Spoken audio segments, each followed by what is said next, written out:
isang professional? Or meron ba kayong dadaan, para sa ilang dadaan ba kayo sa ilang procedures? Napakalawak nito guys, ha? Healing po. Healing. At reversal din po ang enerhiya natin every time. Pwede itong higit na mag-apply sa'yo or sa ilang tao sa iyong paligid, pamilya, especially mahal sa buhay. Ito, para siyang the lovers. Wala po siyang label. Walang pangalan ito sa deck na ito. Pero para siyang mahal mo, mahalaga sa'yo, mahal mo sa buhay.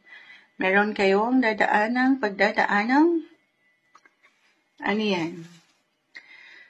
Okay, other messages. Kung hindi yun mag-apply, if it's not about you nga, ito nga about sa mahal sa buhay, members of the family, or yung partner mo, tayo po ay general reading. Of course, just only take what resonate. Gamitin nyo ang inyong mga boses or merong marireveal.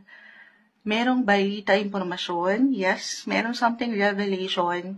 And I will be honest, it could be positive or negative kasi the tower po ay narito. Ito yung wala tayong control. Wala naman talaga tayong control sa kung ano mang pwedeng ihain sa atin ng universe. Pero meron ka raw dito control, Libra, kung paano mo ito pangahawakan. Okay? Yes, it could be unexpected event, information, balita, or even secrets po.